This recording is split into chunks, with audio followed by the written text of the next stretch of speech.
Building a thriving company culture through exceptional leadership and some examples. And when I talk about exceptional leadership in a company culture, I'm also talking about a family culture because, again, you are a whole person. Your life and your environment should be one that's holistic. It should cover everything.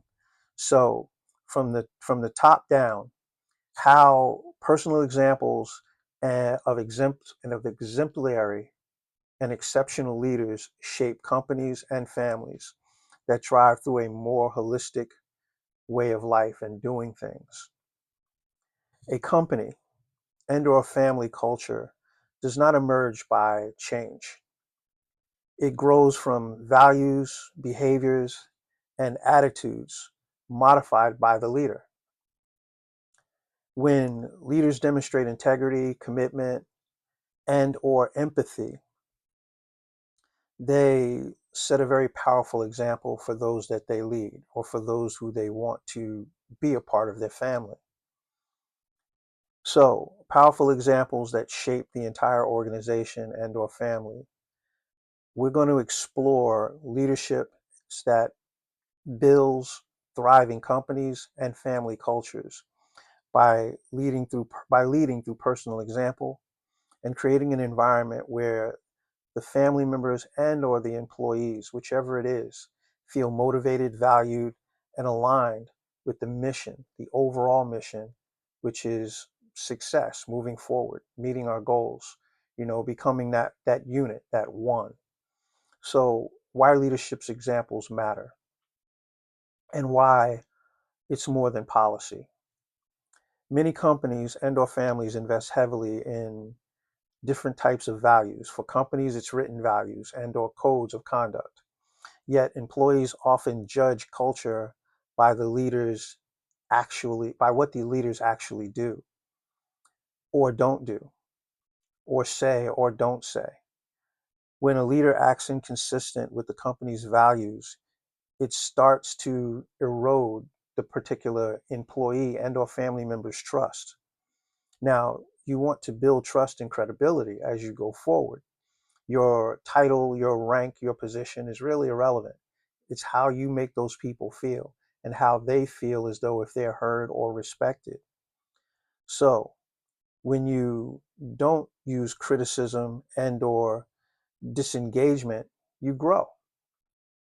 You need to encourage people to do the right thing, to feel as though they're involved, that they have a stake in whatever it is that's going on. And that's from being a father, a husband, to a manager, to a CEO, to the president of a particular company or organization. And again, the reason that I throw family in there is because a lot of it is, again, it's the same thing. How you treat your employees and how you treat your family. Do you treat your employees like family members or do you treat your family members like employees? That actually sends a very serious message and people notice.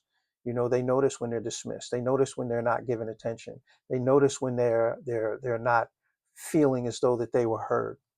So let's look at some key traits on who shapes a positive culture or how a leader shapes a positive culture and leads by an exceptional example as a leader who builds strong culture. And let's share some several traits. One is authenticity. Are you being original? Are you being the person that you truly want to be? Are you being not only authentic as a human being, but also as a leader? Do your employees and or people in your family have a sense that when you're leading them, you're being authentic and also you're building respect? Another one is empathy. Are you being empathetic to the individuals that you're talking to, or are you just seeing them as tools? Do you listen actively to them and show them that you care? Employees' well-being and your family members' well-being is very important. This encourages loyalty and also reduces the person's burnout. And yes, you can burn out in a family relationship. Happens all the time and usually leads to divorce or separation or lack of communication can also lead to those things. The other one is vision. What's your clear vision? What's the clear communicated vision that you proposed and the goals to help your family and or employees see how their work contributes to the big picture and the mission at hand? The next is excuse me, adaptability, embrace changes and encourage innovation. That makes the culture dynamic and resilient. Again, are you being a real person? Are you being adaptive? Are you being able to understand that things happen? And okay, we didn't get it this time. Let's learn from that and let's move forward. Okay, you didn't succeed this time, but let's learn from that and let's move forward. What can we use as takeaways to show that we've learned and moved forward? Next, how can a leader influence their particular culture and do it through their daily actions? One, you want to shape everyday moments as a leader and as a caregiver, a person that is caring about those people, that you want to build and thrive in that culture and focus on those things because these are practical behaviors that you need to adapt. One, modeling a great work ethic, showing dedication and discipline and inspiring teams to match your effort, not just expecting them to do the work. You getting out there and getting your hands dirty, you getting out there and you showing that you're truly vested in whatever it is that we're talking about or doing. Recognizing contributions, publicly acknowledge the fact that when people do something that they need that reinforcement from. That achievement was a great thing. It was a positive thing. That's going to motivate them and give them a positive feeling as though they have value. And that's also in the house, in the home. Okay. Next is encouraging an open dialogue.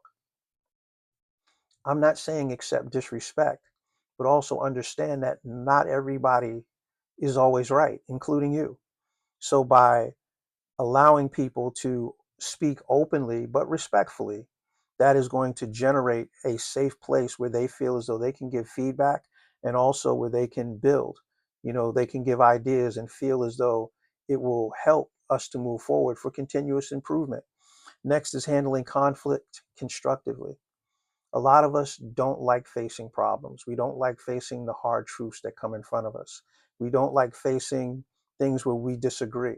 But sometimes by that openness, by you being able to listen and giving it a time to giving it the time to understand that you understand what they're saying, or if you don't understand that, share that with them, that you don't understand and why, but also being open to listen. Because again, a lot of times it's a miscommunication.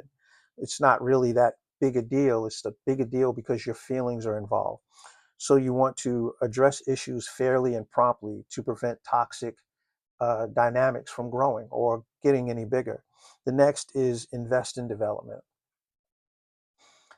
Things like this talk, things like courses, all of those different things, talking to other people, taking it to where you learn a new skill, or you might even want to learn some of their skills. Things change. What you did 20 years ago may no longer be applicable. That might be outdated. So you're functioning on old knowledge, old data, with somebody that's functioning on new data.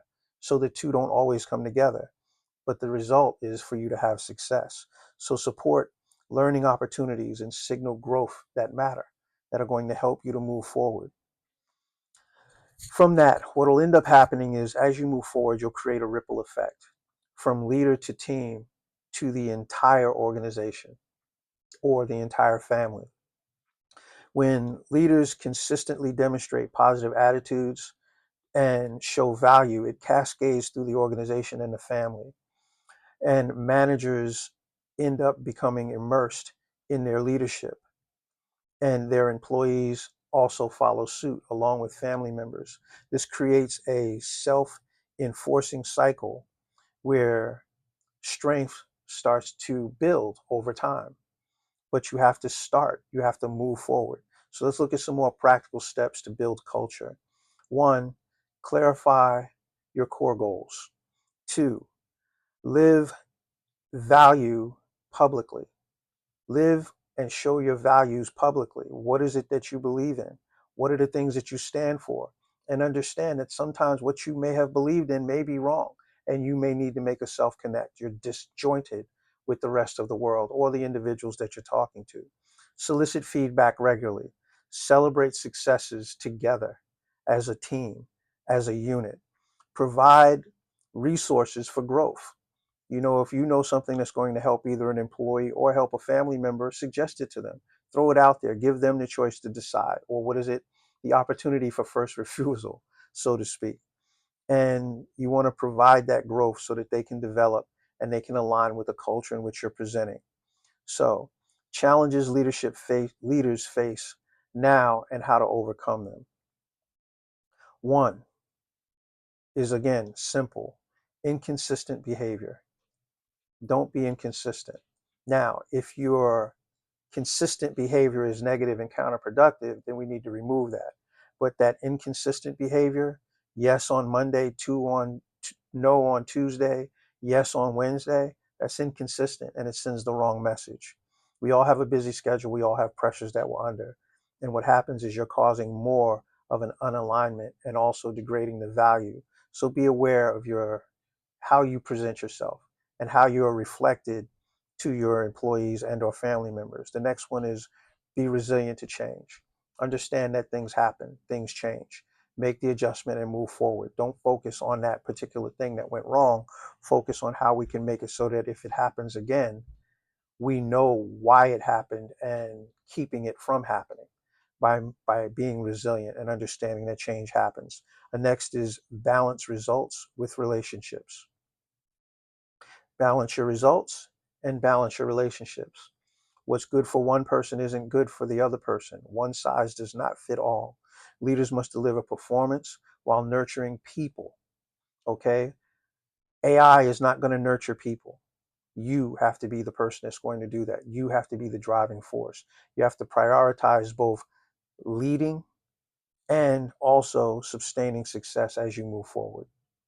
So, final thoughts on leadership and culture.